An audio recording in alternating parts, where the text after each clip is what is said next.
Compute the area of one petal of r is equal to sine of 3 theta. Another example for us to look at.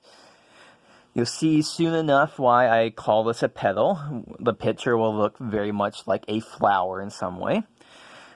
Before we sketch out exactly what this is going to look like in the xy plane, let's draw what r is equal to sine of 3 theta looks like, where theta and r is, we're going to think of r as a function of theta, because it is. So it's going to look something like this. So here, when theta is 0, r is 0. When theta is pi over 6, that's sine of 3 times pi over 6, sine of pi over 2.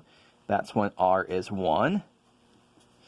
Here it would be pi over 3. And here would be pi. Here would be pi over 2. Here would be 2 pi over 3. Here would be 5 pi over 6. And so we'll see when we start drawing this is enough to do the entire picture. So now let's draw this on the xy plane. So looking first here, from here to here, so as theta runs from 0 to pi over 3, theta runs from 0 to pi over 3, the distance away from the origin starts off at 0, it increases to 1, and then goes back down to 0. So from 0 to pi over 3, going to start at 0, go out till we have radius 1, and then come back to 0. Okay, now what happens? As theta runs from pi over 3 to 2 pi over 3, from pi over 3 to 2 pi over 3, r is going to start at 0, go negative all the way to negative 1, and then back up to 0. So as we're running from pi over 3 to 2 pi over 3, r is going to be negative, which that means we're actually reflecting it over the axis. So this is where we have pi over 3 to pi over 2 to 2 pi over 3. R went from 0, got more and more negative, hit negative 1, and then went back down to 0. And then from when r is running from 2 pi over 3 to pi, it's going to look similar to this one. So from 2 pi over 3 to pi, it's going to look like this.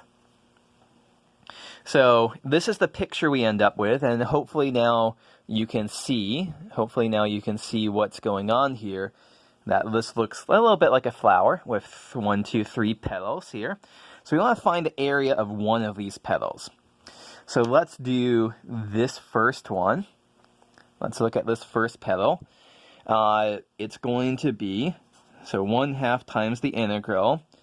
We know, of course, let's bring back our formula.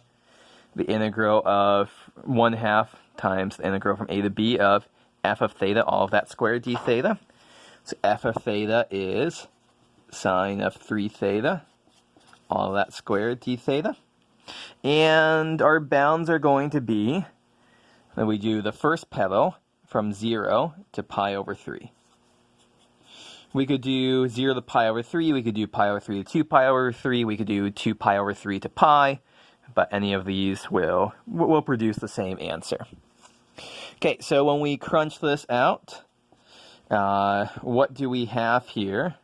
1/2 times the integral from 0 to pi over 3. Sine squared of 3 theta is going to be 1 minus cosine of 6 theta divided by 2 d theta. So we know sine squared of theta is 1 minus cosine of 2 theta divided by 2. Replacing theta with 3 theta, this is cosine of 2 times 3 theta, cosine of 6 theta. Okay, straightforward integral for us to do here.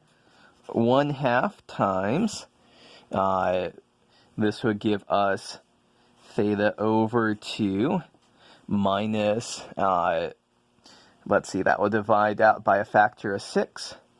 So minus sine of 6 theta divided by 12, plug in 0 and pi over 3. And we end up with 1/2 times pi over 3 divided by 2. So that's pi over 6 minus sine of 6 times pi over 3 would be 2 pi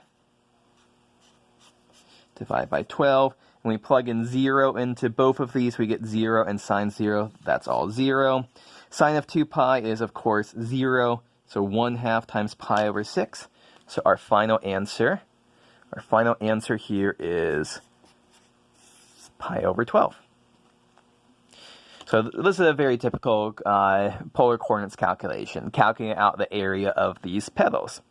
And some of these things we'll re-examine when you hit Calculus 3, integrals in polar coordinates.